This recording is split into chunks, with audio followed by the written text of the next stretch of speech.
I'm Dom Wiseman for Club Marine TV, and have I got a treat for you today. If you're a family or even a group of friends looking for a boat, you're all going to have different uses in mind. When you're looking for any type of vessel, finding one that does all the little things reasonably well is your aim. I can tell you there's no boat that does everything perfectly. I'm on board the Jeanneau Cap Camarat 10.5 walk around Series 2. Does this boat have enough on board to cater for everyone's desires?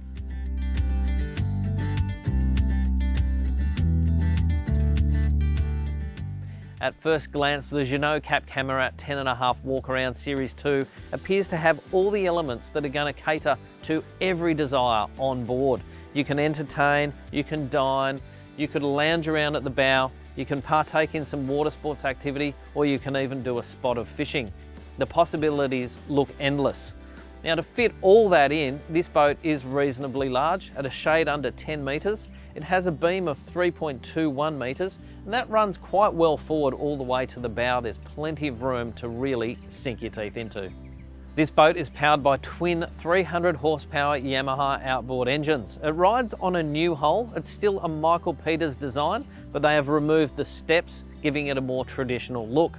They've also updated the optional hardtop, and this one looks more muscular than the previous version. And downstairs, the layout, while still the same, has a little bit of a change where there's an increased head height over the previous model. For the entertainer in the family, this area, the cockpit, has everything you need to really sink your teeth into having guests or friends on board. Here we've got a wraparound seating. There's some over there on the port side. Behind me, this is a fold-out bench. If you want more room, simply fold that out of the way, and there's plenty of space here. This neat table drops down as well, and you can turn this area into a sun lounge. The beauty of this space is that it's also got great access to the water. You've got a rear swim platform either side of the outboards. They're long, generous in their size, and also with a stainless ladder on the port side. You've also got a fold-out door in the port side of the boat, giving you an extra access point to the water. It's a neat design, simple to use, and I really do like the use of space. Got a few friends on board, want to enjoy a little bit of relaxing in the sun? You can do that with this fantastic wet bar design located directly behind the helm. There's a few options you can choose from. This one, they've gone for a single burner stove, a sink in the middle, and this large drop down, I guess it's an esky, if you will, located on the right hand side. You can use that as a live bait tank if you want. So when I talk about fishing on board, whilst it's not really designed for that, you can certainly enjoy a little bit of it. Keep some live baits okay, or keep some live baits alive in there and lean up against the side and drop a line over. Plenty of space for that for a couple of people. Below all of that, you've got a fridge, keep your drinks and food cold, a series of drawers, and obviously that is hiding the box that's located in the top. If you've got a few people that like to sunbake, and let's face it, we have the perfect climate for that, there is a beautifully appointed sun pad up here on the bow. You could easily fit 3 to 4 people up here, and it's got a nice angled backrest too.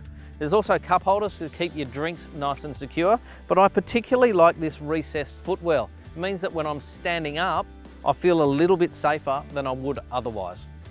What I really like about this 10.5 walk around design is that you've got all this space up on the top deck, but then you've got all that space down below. So when day becomes night, you can find somewhere to rest your head. Up the front, there's a berth, and there's another berth located under the helm position to the rear. You've also got a galley downstairs, although I think you'd more likely use the wet bar upstairs most of the time. And you've also got a head located on the starboard side. All in all, there's plenty of room down there for a family without feeling like you're squashed in. Driving this boat is very easy, despite the fact that it is quite a decent sized boat.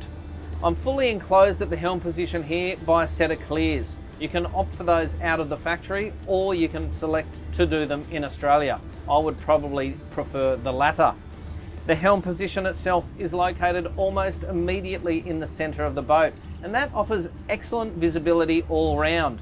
I can see all the way down to the bow and easily out to either side. and a simple turn of the head, and I can see what's behind me as well. It is perfectly placed to enable you to partake in any number of water sports activities while keeping a view on what's going on out and around the boat. The throttle falls to hand very easily, and in front of me I've got a Garmin display. You could easily fit two 12-inch Garmins up on the dash, or any configuration you like or brand you prefer. Performance from the twin 300 horsepower outboards is ample. It doesn't fly onto the plane, it's more of a gradual process. But once I'm up on the plane, I can actually dial up my trim and start cruising at a really nice and comfortable speed. There's a little bit of bow lift, but nothing too concerning. And at the moment, I'm doing around 20 knots with a flow of 86.8 litres going to the engines.